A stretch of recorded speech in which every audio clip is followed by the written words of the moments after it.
तो आज मेरे ओपीडी में एक सीजर का पेशेंट आया था, तो उसको कैसे मैनेज करना है वो आपके नीट पीजी के लिए भी इंपॉर्टेंट है और ओपीडी मैनेजमेंट के लिए भी इंपॉर्टेंट है। तो दो न्यूरॉन के बीच में जो इलेक्ट्रिकल इंपल्स है, इलेक्ट्रिकल एक्टिविटी है, वो बढ़ जाता है सीजर में। ये क्यों हो सकता है? इसका बहुत सारे कारण हो सकते हैं। एपिलेप्सी एक डिजीज है जो कि सीजर का क्रोनिक डिसऑर्डर है। या तो ब्रेन इंजरी से हो सकता है, ट्रॉमा से हो सकता है, स्ट्रोक से हो सकता है, ब्रेन ट्यूमर और इन्फेक्शन से हो सकता है, इलेक्ट्रोलाइट इम्बेलेंस से हो सकता है। तो इलेक्ट्रोलाइट अपना चेक करवा लो पहले। हाइपोग्लाइसेमिया बहुत इंपॉर्टेंट है, हाइपोग्लाइसेमिया को चेक करवा लो, ग्लूकोज लेवल चेक करवा लो।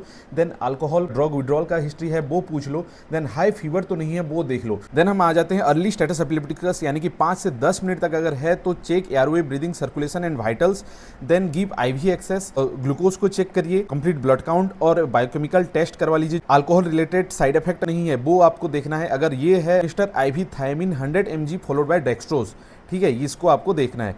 देन आपको फर्स्ट लाइन क्या है और सेकेंड लाइन क्या है वो उसके हिसाब से मैं बताऊंगा। देन लोराजिपम आपको पहले देना है 0.1 mg पर केजी अप टू 4 mg पर डोज, और मैक्सिमम डोज आपको 8 mg तक ही देना है। अगर आप सोच लीजिए कि 80 kg का कोई पेशेंट है तो 0.1 mg पर केजी यानी कि 8 mg आपको देना है और उससे ज़्यादा नहीं देना। मैक्सिमम डोज यही है। एस्टैब्लिश स्टेटस एपिलेप्टिकस, यानी कि 10 से 30 मिनट से भी ज़्यादा हो चुका है और इनिशियल ट्रीटमेंट हम ये सब दे चुके हैं, फिर भी ये ठीक नहीं हो रहा। देन सीटी एमआरआई करेंगे कि कॉज कोई ब्रेन रिलेटेड कोई कॉज तो नहीं है, ट्यूमर ट्रॉमा तो नहीं है, मेटाबॉलिक इम्बैलेंस और हाइपरटेंशन तो नहीं है, वो सब हम चेक करेंगे। परफॉर्म ईईजी हम चेक करेंगे अगर हमारे पास है। अगर नहीं भी है तो हम नेक्स्ट ट्रीटमेंट में जाएंगे। तो फॉस्फेनिटोइन, फेनिटोइन, सोडियम वाल्प्रोएट और लेवोटायरासेटाम, हम ज़्यादातर लेवोटायरासेटाम यूज़ करते हैं। तो फास्ट लाइन में वो मैं आपको बता देता हूँ। 60 mg पर केजी, मैक्सिमम 4500 mg यानी कि 4.5 ग्राम तक आप देख सकते हैं। 60 को आप याद कर लीजिए, लेवोटायरासेटाम 60। ये सब एडवर्स इफेक्ट को याद करने के लिए मैं एक निमोनिक लेके आपके पास आया हूँ।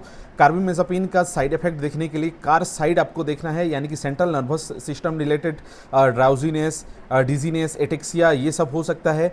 देन एप्लास्टिक एनीमिया, CAR, ए से एप्लास्टिक एनीमिया, एग्रेनुलोसाइटोसिस हो सकता है, ये बहुत इंपॉर्टेंट है। देन आर से रेस हो सकता है, स्टीवन जॉनसन सिंड्रोम, ये हमेशा क्वेश्चन में पूछा जाता है। कार्बामेज़ापिन से स्टीवन जॉनसन सिंड्रोम हो सकता है। Then SIADS, liver enzyme P450, इसीलिए इसको लिवर डिजीज में कॉन्ट्राइंडिकेटेड है। Then diplopia, vitamin D deficiency, eosinophilia, ये सब कर सकता है ये। देन सोडियम वाल्प्रोएट, जो कि हम ज़्यादातर यूज़ करते हैं, इसको ओरली भी हम देते हैं, तो ये कर सकता है वाल्प्रोएट, उसका निमोनिक है। Vomiting, alopecia, liver damage, pancreatitis, teratogenicity, ये बहुत इंपॉर्टेंट है, इसीलिए इसको हम प्रेगनेंसी में नहीं देंगे। तो प्रेगनेंसी में कौन सा देंगे? लेवोटायरासेटाम दे सकते हैं, जो कि लो रिस्क ऑफ टेराटोजेनिसिटी है। कमेंट करिए SE स्टेटस एपिलेप्टिकस SE और मैं आपको ये PDF भेज दूंगा।